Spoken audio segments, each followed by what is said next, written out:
Welcome to my YouTube channel Green Hub with Boss and welcome to another new video. কেমন আছো বন্ধুরা? আশা রাখছি তোমরা ভালোই আছো।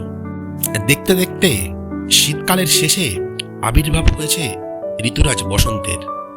এই বসন্তের আগমনের সাথে সাথেই ছাদ বাগানীদের ছাদে শীতকালীন ফুল গাছদের সরিয়ে আবারও জায়গা করে নেবে বেল, জুঁই, জবা, টগর ইত্যাদি সারা বছর ধরে ফোটা ফুল গাছগুলি।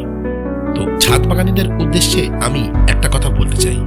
দেখো, প্রতি বছর শীতের আগে আমরা ভিড় জমাই আমাদের আশেপাশের বিভিন্ন নার্সারিতে, আর সেখান থেকে অনেক টাকা পয়সা খরচ করে বিভিন্ন শীতকালীন ফুল গাছের চারা আমরা বাড়িতে আনি।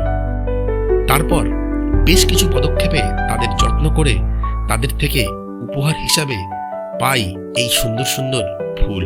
কিন্তু এরা মাত্র 3 থেকে 4 মাসই আলো করে থাকে আমাদের ছাদ বাগান। তাই তোমরা যদি শীতকালীন গাছগুলোকে সরিয়ে রাখার আগে একটি কাজ করো, তাহলে নেক্সট ইয়ার কিন্তু আর নার্সারি থেকে বেশি পয়সা খরচা করে চারা কিনতে হবে না। তার জন্য তোমরা এবছরের গাছগুলির ফুল থেকে সংগ্রহ করবে তার বীজ, এবং সেই বীজগুলোকে সঠিকভাবে সংরক্ষিত করে রাখতে পারলেই পরের বছর তার থেকেই তৈরি হবে নতুন নতুন চারা।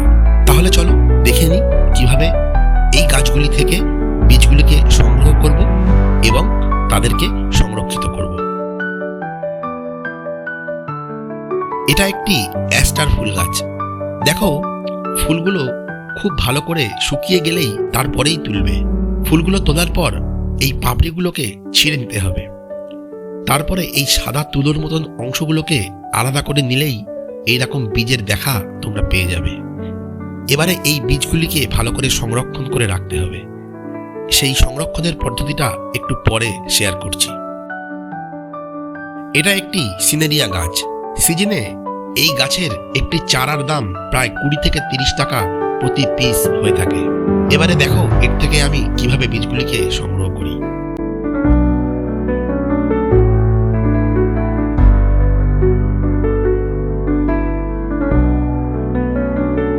এবারে দেখে নি এই ডায়ান্থাস গাছ থেকে কিভাবে তোমরা বীজ সংগ্রহ করবে।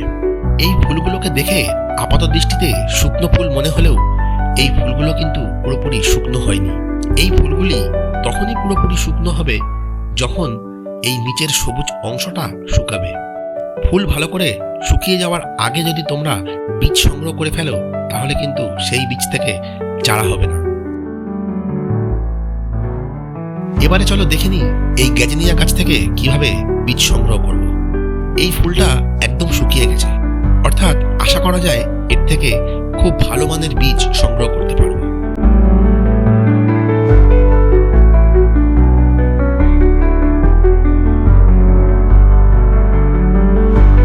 তাহলে তোমরা দেখলে আমি কিভাবে এই গাছগুলির শুকনো ফুল থেকে তাদের বীজ সংগ্রহ করলাম।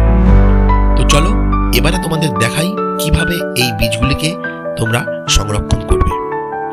তেমন কিছুই না, এই বীজগুলোকে 2-1 ঘন্টা একটু রোদ খাইয়ে শুকিয়ে নিতে হবে। তারপরে একটু ফাঙ্গিসাইড অর্থাৎ স্যাপ অথবা রান্না করার গুঁড়ো হলুদ যে কোনো একটা এই বীজগুলির সাথে একটু মিশিয়ে দিতে হবে। তারপর একটা এয়ারটাইট কন্টেনার অথবা প্লাস্টিকের মধ্যে করে বীজগুলিকে সংরক্ষণ করতে হবে। তাহলেই এই বীজগুলি অনেক দিন পর্যন্ত ভালো থাকবে। তো চলো আজকের ভিডিওটা এখানেই শেষ করি। পরবর্তীতে এই সিড কালেকশন নিয়ে আরও একটা ভিডিও আসবে, এবং সেখানে শীতকালীন অন্যান্য গাছগুলো থেকে কিভাবে বীজ সংগ্রহ করতে হয় সেটা আমি তোমাদের সাথে শেয়ার করব। সবাই খুব ভালো থাকো, আর অবশ্যই নিজে বাঁচো আর সবুজকে বাঁচাও। Save green, grow green. Thank you.